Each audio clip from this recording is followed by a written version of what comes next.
Naquele tempo, disse Jesus a seus discípulos: Digo a vocês que me ouvem, amem os seus inimigos, façam bem aos que os odeiam, abençoem os que os amaldiçoam e orem pelos que os caluniam. Se alguém lhe der um tapa numa face, ofereça-lhe também a outra. E se alguém lhe tirar a capa, deixe que leve também a túnica. Dê a quem lhe pede, e se alguém tomar o que é seu, não reclame. O que quiser que os homens façam a você, faça você também a eles. Se amar os que os amam, que recompensa merecem? Também os pecadores amam aqueles que os amam. E se vocês fazem bem aos que fazem bem a vocês, que recompensa merecem? Pois o mesmo fazem também os pecadores. Se emprestar somente para aqueles de quem esperam receber, que recompensa merecem? Também os pecadores emprestam aos pecadores para receberem outro tanto.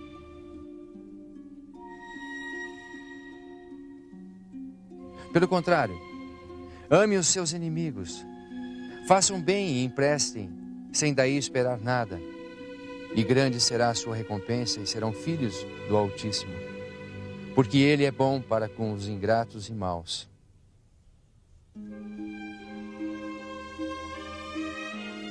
Sejam misericordiosos, como também o Pai de vocês é misericordioso. Não julguem, e vocês não serão julgados. Não condenem, e não serão condenados. Perdoem, e serão perdoados. Deem, e será dado a vocês. Colocarão nos braços de vocês uma boa medida, calcada, sacudida, transbordante, porque a mesma medida que vocês usarem para os outros, será usada para vocês.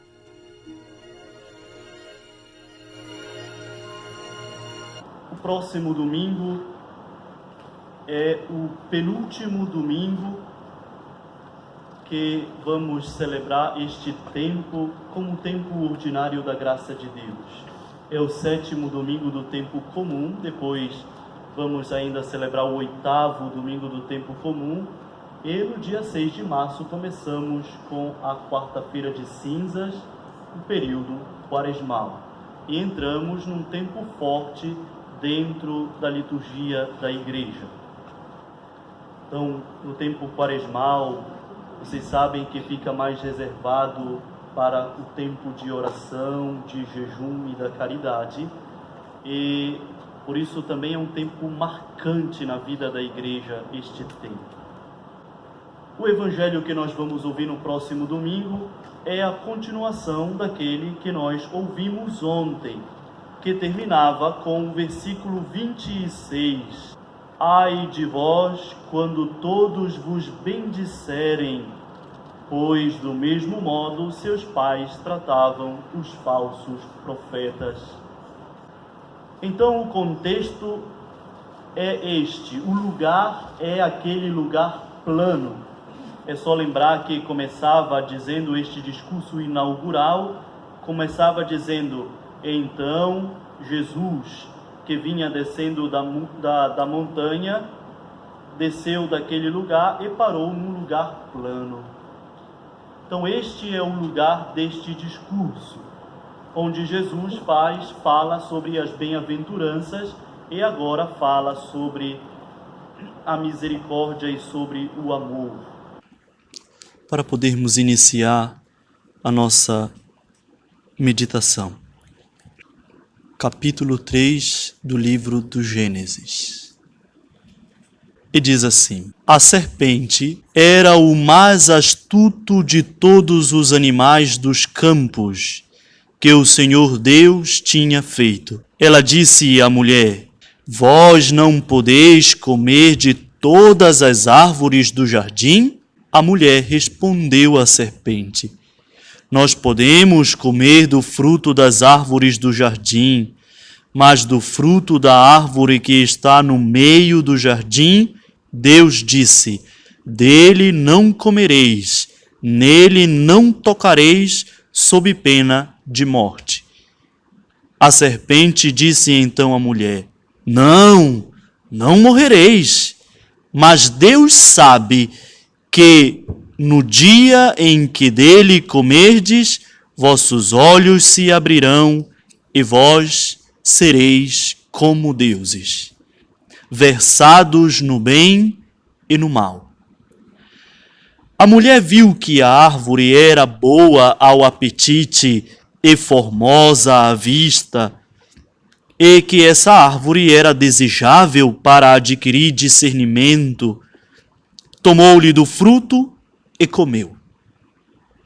Deu também a seu marido, que com ela estava, e ele comeu. Então abriram-se os olhos dos dois e perceberam que estavam nus. Entrelaçaram folhas de figueira e se cingiram. Eles ouviram o passo do Senhor Deus que passeava no jardim à brisa do dia, e o homem e a sua mulher se esconderam da presença do Senhor Deus entre as árvores do jardim. O Senhor Deus chamou o homem. Onde estás? Disse ele. Ouvi teu passo no jardim, respondeu o homem. Onde estás? Respondeu o homem. Tive medo porque estou nu e me escondi. Ele retomou. E quem te fez saber que estavas nu? Comestes então da árvore que te proibi de comer? O homem respondeu. A mulher que puseste junto de mim me deu da árvore e eu comi. O Senhor Deus disse à mulher: que fizeste? E a mulher respondeu: a serpente me seduziu e eu comi. Nós certamente já escutamos tantas vezes o relato do paraíso, né? Como foi que aconteceu, como é que se deu esta sedução da serpente. A serpente que depois vai ser identificada como Satanás, como o inimigo, o antigo inimigo, tem o poder da sedução. Seduziu Eva. Embora Adão tivesse dito que Eva pegou do fruto e deu para ele, na verdade o autor diz que ela tomou do fruto e comeu, e deu também a seu marido, que com ela estava. Não é que ele, coitado, não sabia o que estava fazendo, estava, coitadinho, trabalhando, para lá, e aí chegou a Eva com essa fruta aí e disse: olha, Adão, come. Não, ele estava junto e deu também a seu marido que com ela estava. Quando diz que com ela estava, não quer dizer somente que a presença dele física estava ali, mas quer dizer que ele estava associado à sua atitude, que ele participava da sua atitude, da sua ação. Por isso a ação de Eva não é somente a ação de Eva, mas a ação de Adão e de Eva. Embora depois, claro, que comumente, quando nós erramos, pecamos, nós logo jogamos a culpa para o outro, Adão fez a mesma coisa, mas ele é partícipe desta ação de Eva. A serpente, que era o mais astuto dos animais, chegou a Eva como quem não quer nada, chegou próximo dela e começou a conversar com Eva. Ele começa com uma mentira. Afinal, de Jesus, ele é pai da mentira. Na verdade, em Satanás há sempre mentira. É de onde surge toda a maldade e mentira. Ele começa com uma mentira dizendo: então Deus disse. Olha como ele manipula as palavras de Deus, não? Ele olha para Eva e diz: então Deus disse, vós não podeis comer de todas as árvores do jardim? E aí, Eva, aqui está o erro de Eva, né? Como também o nosso, dá ouvido à sedução, dá ouvido à tentação. E o pior de tudo, começar um diálogo com a tentação ou com a sedução. E aí Eva respondeu à serpente: nós podemos comer do fruto das árvores do jardim, mas do fruto da árvore que está no meio do jardim, Deus disse: dele não comereis, nele não tocareis, sob pena de morte. A serpente disse então à mulher: não morrereis. Mas Deus sabe que no dia em que dele comerdes, vossos olhos se abrirão e vós sereis como deuses, versados no bem e no mal. Nunca converse com o tentador, nunca converse com o sedutor. Ele sabe tocar o nosso coração, ou o desejo tenebroso do nosso coração. Ele sabe do desejo do coração do homem. Por isso ele diz: é mentira de Deus. Ele sabe que o dia em que comerdes, vocês serão como ele. Este é um desejo que está sempre dentro do coração do homem. E podemos dizer que o desejo do homem de tornar-se como Deus é a raiz do mal. E vemos neste relato como este desejo faz nascer o pecado e o mal para o próprio homem. Mas não é só isso. Este desejo do homem não faz somente nascer o mal e o pecado. Não. Porque o mal não está em querer ser como Deus. Não é aí que está a raiz do mal. A raiz do mal está em não termos compreendido quem ele é. Por isso, o problema todo desta situação, vamos dizer que o desejo do coração do homem de ser como Deus é até um desejo bom. Afinal, é aquilo que Jesus nos quer tornar. Assim, São Paulo diz que no final, Deus será tudo em todos. O desejo de que sejamos como Deus. Mas o mal não nasce deste desejo. Esse desejo não faz nascer somente o mal, porque o problema está de que o homem não compreendeu quem é Deus. E o desejo do seu coração é ser como um Deus que ele criou na sua cabeça. Aqui nasceu o mal. Adão foi enganado pela serpente que mostra uma falsa imagem.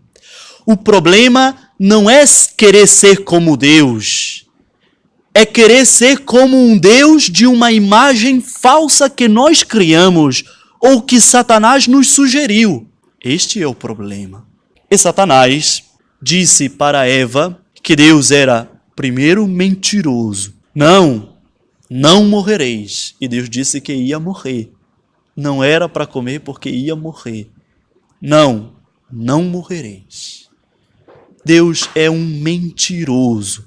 Não somente isso, mas, em certo sentido, não com relação ao dinheiro, mas ele é um avarento.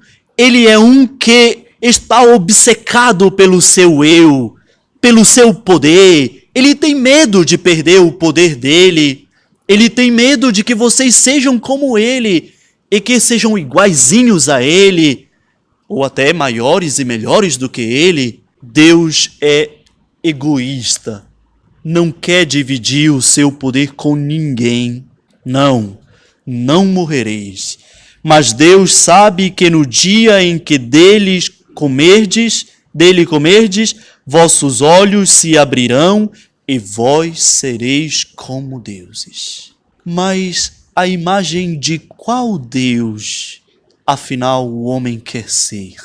Normalmente por uma imagem danificada pelo pecado, uma imagem de Deus criada pela sedução. E assim, na linha da história da humanidade, quantos quiseram ser como Deus, dominadores de tudo e de todos, numa imagem de um Deus poderoso, arrasador, opressor, que tem o poder para si e que tem as pessoas presas. Quanto mal fez a humanidade o desejo do homem querer ser como Deus, criado à sua imagem e semelhança. Não o homem criado à imagem e semelhança de Deus, mas Deus criado à imagem e semelhança do homem, com seus desejos, pecados, ambições. E ainda hoje experimentamos isso. Quantos apegados ao poder querem ser como Deus, dominadores de tudo. O problema, portanto, está no fato de não termos entendido quem é Deus, para assim desejarmos ser como Ele é. Mais tarde, no nosso Evangelho, Jesus vai apresentar de fato a imagem de Deus, a verdadeira imagem de Deus. E vai dizer ao homem, agora sim, cultivai no vosso coração o desejo de ser como Deus, mas como esse que estou apresentando a vós, porque esta é a verdadeira identidade do Pai. Misericórdia. Por isso, o homem teve este desejo no coração e ainda hoje tem. Todas as vezes que quer se sobrepor a todos, até mesmo a Deus, achando que Ele é o centro de todas as coisas e está acima de todas as coisas. Adão e Eva foram enganados com uma falsa imagem e desejaram ser como esta falsa imagem. Eis a raiz do mal, eis a raiz do pecado, eis a raiz da morte. Jesus, no trecho do Evangelho que nós estamos acompanhando, começa a dar-nos orientações, dizendo, eu, porém, vos digo. É interessante como esse discurso começa. Vocês conseguem perceber, não? Como o discurso começa, é interessante como começa. Eu, porém, ele coloca esta palavra bem aí, porém, para dizer, tem isto, mas eu estou dizendo isto daqui. Vós, é como se o Senhor estivesse dizendo, vós, desde o princípio, com os vossos primeiros pais, fostes enganados por uma imagem falsa de um Deus, que aniquila, devasta, faz perecer os seus inimigos. Eu, porém, vos apresento o verdadeiro Deus. E digo para vós que deveis ser como Ele, amai os vossos inimigos, fazei o bem aos que vos odeiam. Bendizei os que vos amaldiçoam, orai por aqueles que vos difamam. Eis a verdadeira imagem de Deus, e assim deveis desejar ser como Ele. A quem te ferir numa face, oferece a outra. A quem te arrebatar o manto, não recuses a túnica. Dá a quem te pedir e não reclames de quem tomar o que é teu. Então, Jesus coloca como contraponto àquela imagem que Satanás nos sugeriu, a verdadeira imagem de Deus. E diferente daquilo que Satanás nos convidou, dizendo, este Deus é este que vocês devem ser iguais. Jesus diz, não, eu vos digo de modo diferente a este Deus. Esta é a imagem verdadeira, a este deveis desejar ser iguais. Eu, porém, vos digo a vós que me escutais, de Jesus. Satanás falou. É como se Satanás estivesse dizendo a Adão e Eva, eu vos digo a vós que me escutais. E Adão e Eva escutaram. O Senhor nos convoca a fazer a mesma coisa, mas com Ele agora. Eu, porém, vos digo a vós que me escutais. Não escutai mais o tentador, não deveis mais escutar o sedutor, que vos apresenta uma imagem danificada de Deus. O sedutor que nos apresenta uma imagem mentirosa de Deus, uma falsa imagem de Deus. Escutai a mim, eu vos apresento a face de Deus. No Ano Santo da Misericórdia, nós até cantávamos, né? Jesus Cristo é o rosto da misericórdia do Pai. Ele revela-nos a verdadeira face do Pai. Diferente de Satanás, diferente da serpente, diferente do tentador. E como é Deus? Amai os vossos inimigos, fazei o bem aos que vos odeiam. Porque o vosso Pai do céu faz o seu sol nascer sobre os bons e os maus, e faz sua chuva cair sobre os justos e injustos. Deus ama a todos. Fazei o bem aos que vos odeiam, bendizei os que vos amaldiçoam. Orai por aqueles que vos difamam, e estareis sendo como Deus. A quem te ferir numa face, oferece a outra. A quem te arrebatar o manto, não recuses a tua túnica. Dá a quem te pedir, e não reclames de quem tomar o que é teu. Porque Deus fez a mesma coisa. O Senhor se entregou em nossas mãos, foi ferido por nossos pecados, mas oferece-nos a sua face de misericórdia. Aqueles que arrebataram o manto, ele nem mesmo fez questão da túnica. E no alto da cruz, despido, mostra como se doa, sem apegos, totalmente a nós. Dá a quem te pedir, e não reclames de quem tomar o que é teu. Como quereis que os outros vos façam, fazei também vós a eles. Esta é uma regra básica, chamada regra de ouro, né? Outros evangelistas vão dizer: aquilo que quereis que os outros vos façam, fazei vós primeiramente a eles. É uma regra básica que temos que aprender. Quando o Senhor nos pede de fazer isso, não nos pede porque simplesmente está nos orientando, mas porque Ele mesmo fez isso. Ele está nos pedindo porque Ele fez primeiramente a nós. Está nos pedindo de fazer porque Ele fez primeiramente a nós. Deu-se completamente, sem reservas, perdoou-nos, ofereceu a face. Eu gosto sempre de uma frase de um santo, vocês sabem já, né? São João da Cruz. Ele diz aquela frase, né? Lá onde tu não encontrares amor, coloca amor e então encontrarás amor. Esta é uma regra básica. Às vezes queremos tirar algo de onde não tem. Por isso Jesus nos ensina que antes de tudo, antes de cobrar aos outros, devemos fazer aos outros para que ele tenha condições de fazer a outro. Por isso, às vezes nós cobramos as coisas, não? Mas oferece ao outro, dá a ele, então sim, ele pode te dar, porque ninguém poderá dar daquilo que não possui.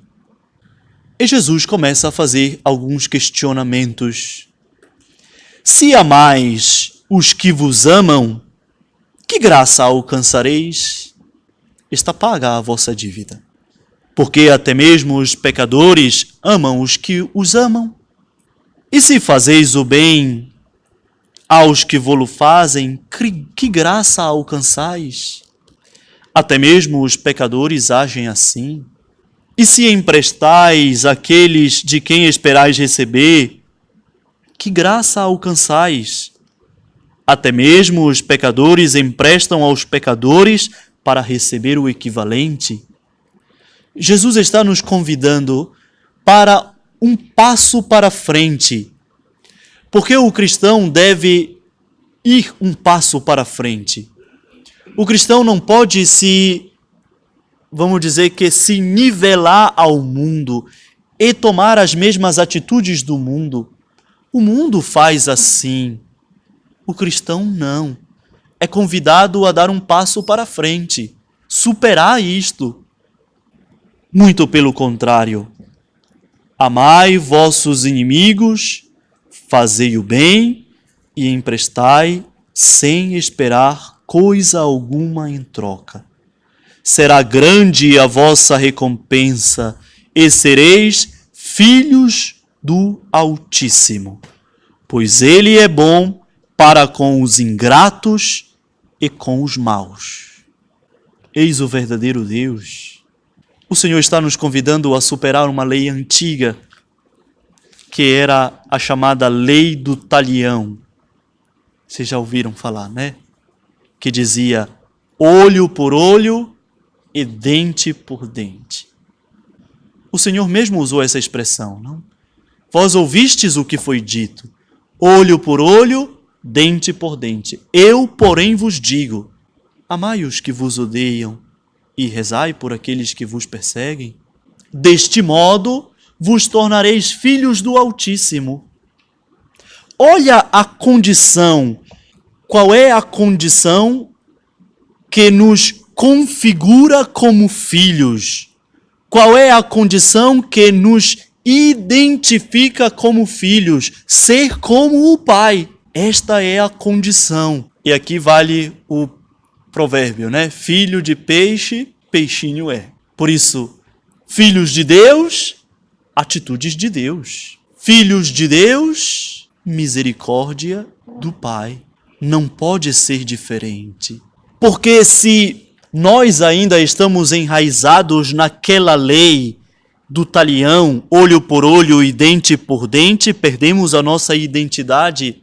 Estamos associados ainda àquela figura mentirosa, àquela figura falsa que Satanás nos apresentou no início. Ainda não conseguimos nos tornar filhos de verdade, ainda não conseguimos nos identificar como filhos de verdade, falsos filhos, atrelados a uma imagem falsa de um pai. Mas o Senhor nos revela a verdadeira imagem do Pai, para que cada um de nós encontre a sua verdadeira identidade, a sua verdadeira imagem.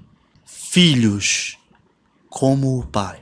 Ele continua dizendo, sede misericordiosos como o vosso Pai é misericordioso. O Filho possui esta identidade do Pai, misericordioso. Esta expressão, na verdade, ela é antiga. Ela está presente no livro do Levítico, no capítulo 19, no versículo 2. Esta expressão já está presente. Vamos dar uma olhada lá. 19, 2. Fala a toda a comunidade dos israelitas, tu lhes dirás, sede santos, porque eu, o Senhor teu Deus, sou santo. Mateus vai narrar este mesmo episódio e vai usar uma outra palavra. Vamos lá no Evangelho de Mateus, no 5, no versículo 48. Como é que Mateus vai dizer? Sede perfeitos como o vosso Pai Celeste é perfeito. Em Levítico, sede santos. Em Mateus, sede perfeito. Em Lucas, sede misericordiosos. Porque a santidade e a perfeição é a misericórdia do Pai. Se queremos ser perfeitos, devemos ser misericordiosos. Se queremos ser santos, devemos ser misericordiosos. Depois deste versículo, vocês lembram que tem um bloco, eu acho que na Bíblia de vocês também está dividido num bloco só. Até o versículo 37 tem um bloco e depois começa outro bloco. Dá para perceber? Não. Aí na Bíblia de vocês está dividido assim? Tá. Até o 36 ainda está no outro bloco. Depois deste versículo, vai seguindo algumas sentenças. Aqui nesse bloco em cima, temos algumas sentenças que referem-se à relação dos discípulos para com os No primeiro bloco, temos esta admoestação, estas sentenças que Jesus dirige sempre aos discípulos, né? Lembre que ele está falando na planície, lá no lugar plano, com os discípulos. Lembra? É aqui que é o lugar, não? Ele está falando para os discípulos na sua relação com os primeiro versículo do Evangelho que nós acabamos de ler. Amai os vossos inimigos.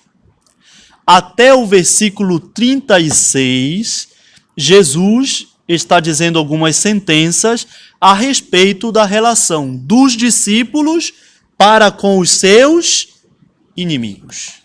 Como é que se deve tratar os inimigos?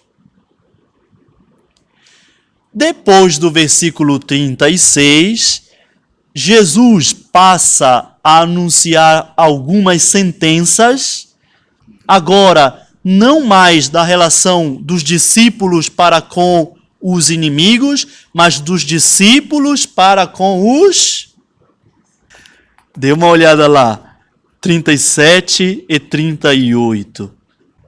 A relação dos discípulos para com os discípulos.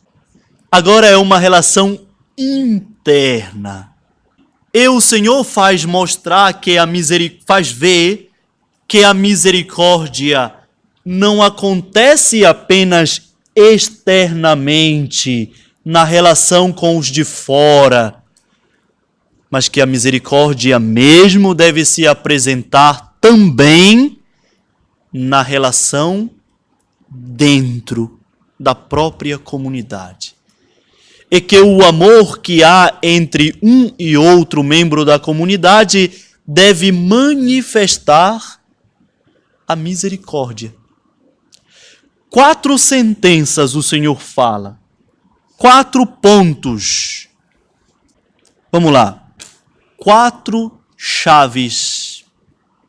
4 regras básicas. O Senhor já falou a respeito dos inimigos e agora fala da relação entre nós. Então, vamos considerar este mesmo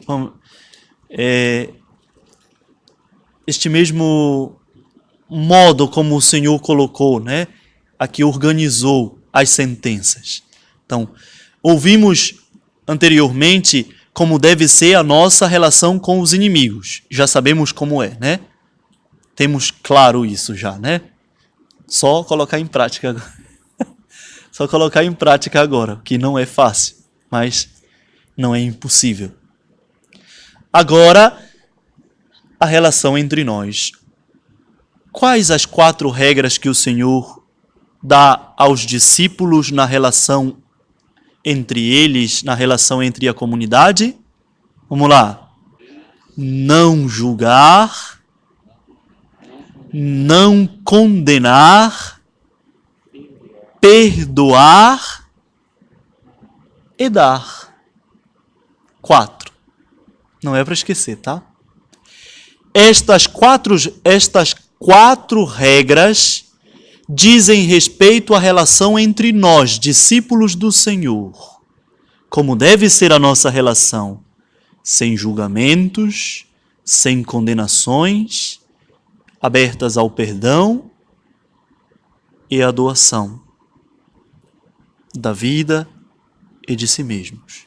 2 negativas e 2 positivas. 2 começam com negativo e outras 2 já de forma positiva. Não julgar, não condenar. As outras 2, perdoar e doar. Não dá para esquecer, né? É assim. Deste modo estabelece-se a misericórdia entre nós. 4 regras. Assim é a medida da misericórdia, não? Entre nós. Estas 4 regras é como os pesos de um lado e a nossa vida de um outro. E aí com estas 4 regras, conseguimos balancear a vida cristã, de maneira a sabermos se estamos coerentes ou não àquilo que é a verdade do Pai, a misericórdia. Então, estas 4 atitudes ninguém pode esquecer, tá?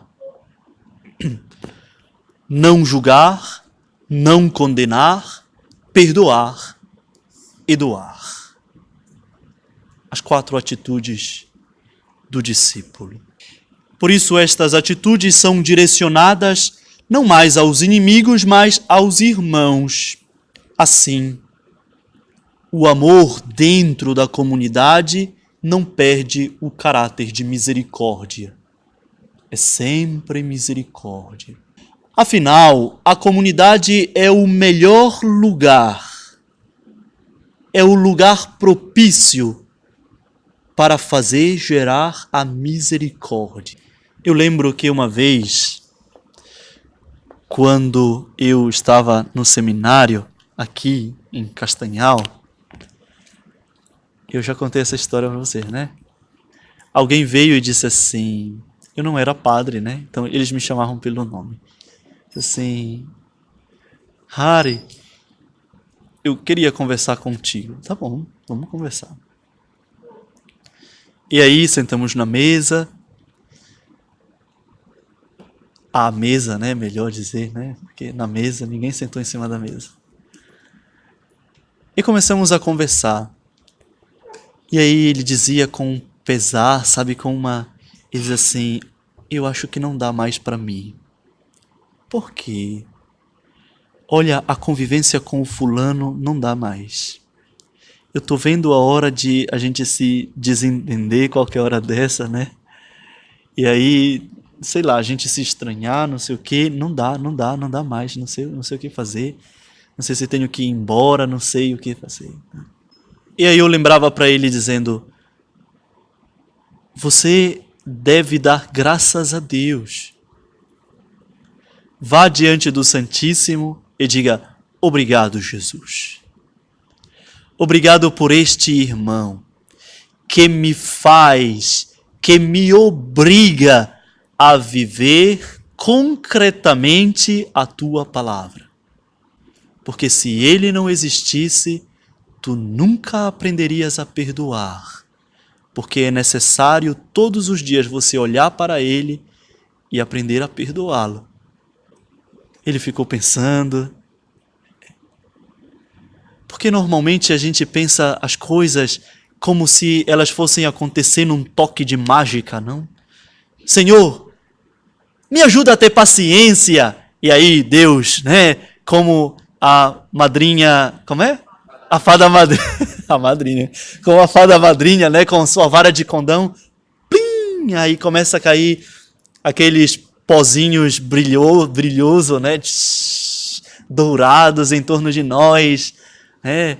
E aí de repente você se torna até um grande mestre de paciência, não todo mundo vai a você. Como é que se alcança a paciência? A paciência é um dom, não é uma mágica, assim como qualquer outro dom. E se alcança sempre com muito esforço, com trabalho. O que seria de nós, cristãos, se não fossem os nossos inimigos? O que seria de nós, cristãos, se não fossem também os erros dos nossos irmãos? Dignos de misericórdia, para que também alcancemos nós misericórdias. Vamos ver já os versículos mais abaixo. Nós até cantamos no Sábado Santo, ó pecado de Adão indispensável. Ou outras traduções que diz, ó feliz culpa de Adão, que nos deu a graça de um tão grande Redentor. Cantamos no Precônium Pascal, né? Vocês lembram, né? Não é um precisar, mas a nossa miséria é o lugar da misericórdia. Não é precisar para não dizer que Deus, em sua essência, a sua misericórdia nasce justamente... Não, Deus é misericórdia, não?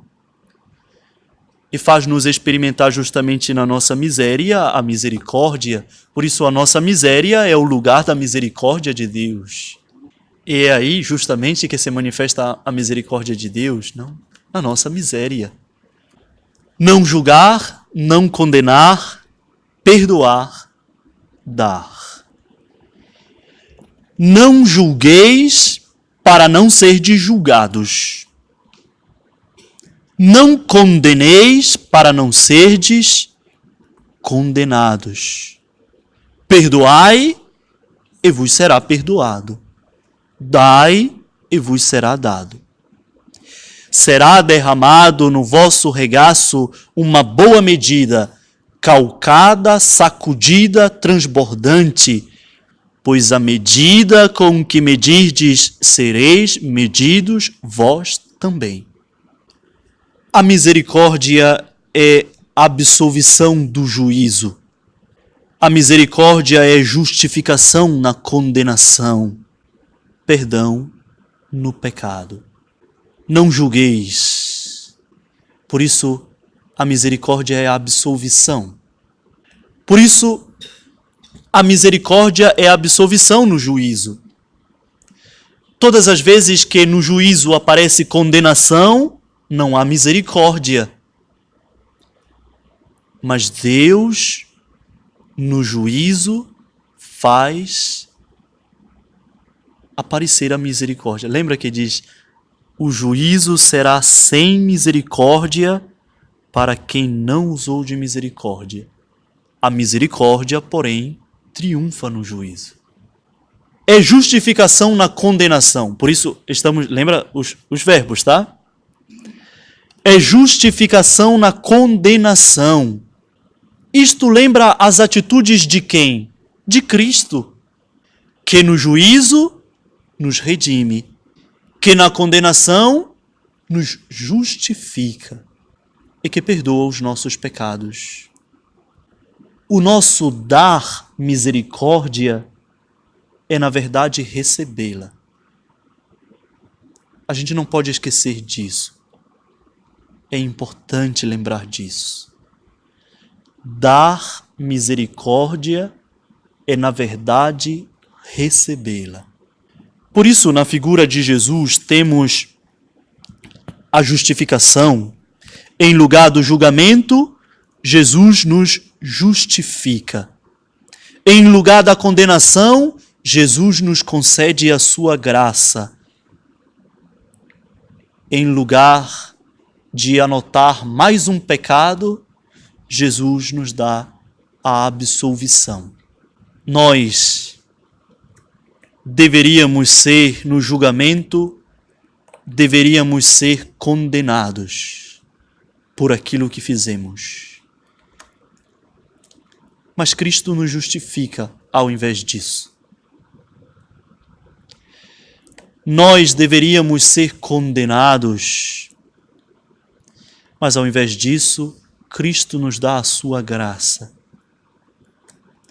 A nós deveria ser imputado um grande pecado, mas o Senhor o perdoa.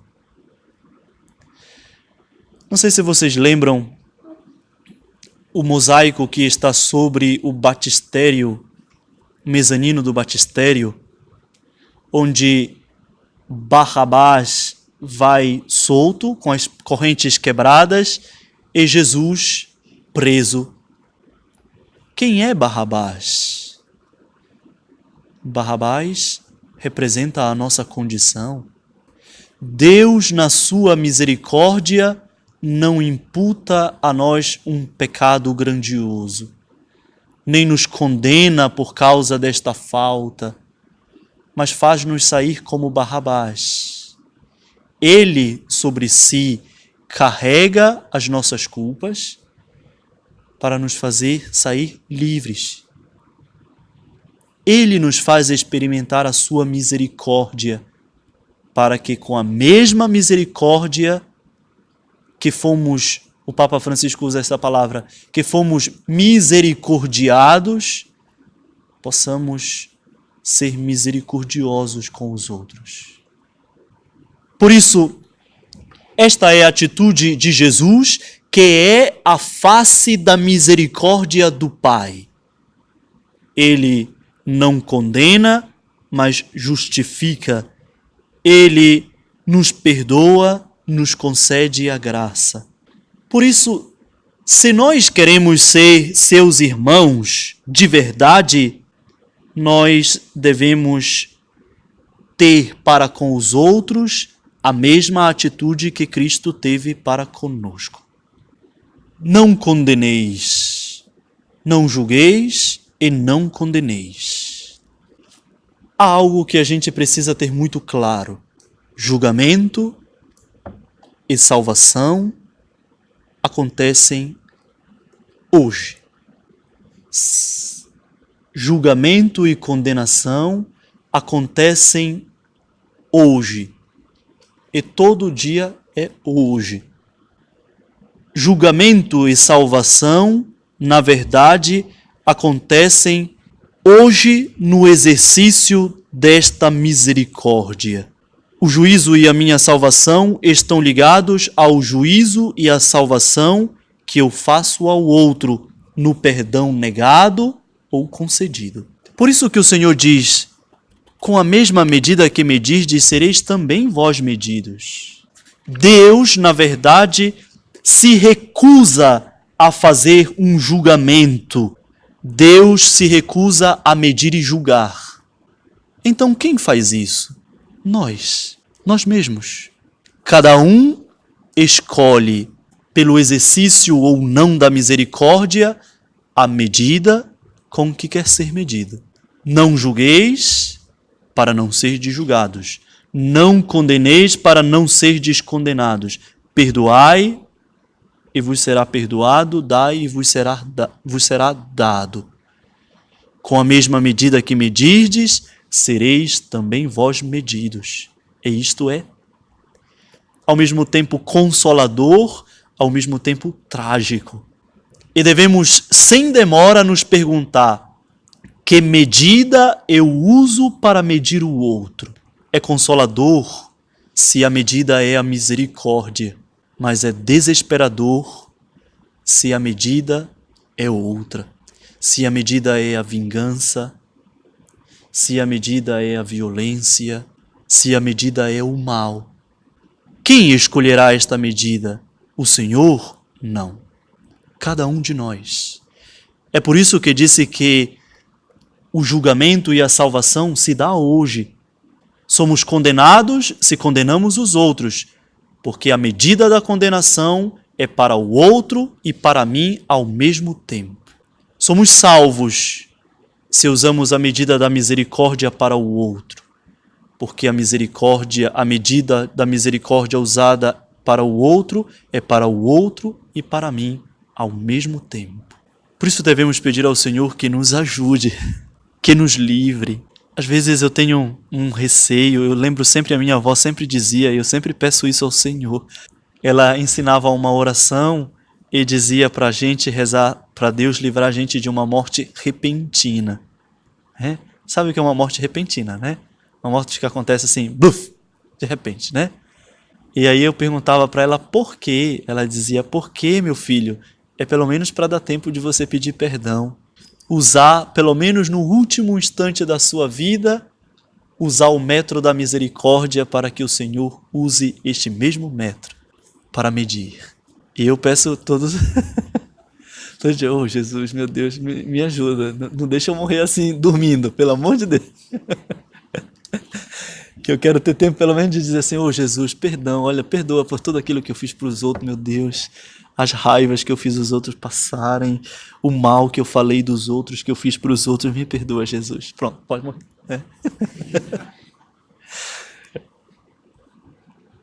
Esta é a medida. E Jesus ainda diz, só para nós encerrarmos, Jesus diz: uma boa medida, sacudida, será derramada no vosso regaço, uma boa medida, calcada, sacudida e transbordante. É a medida de Deus? Na verdade, Deus não conhece medidas. Deus se derrama totalmente, Deus se dá totalmente. Deus não pode se dar em parcelas, em medidas. Quando Deus se dá totalmente. Deus não conhece medida, mas nós sim. Qual é a medida que nós recebemos? É porque o Senhor nos dá pouco? Não, é porque nós medimos pouco. Como num copo pequeno de ervilha, você não pode jogar um oceano inteiro. Ficará apenas aquilo que o copo consegue comportar.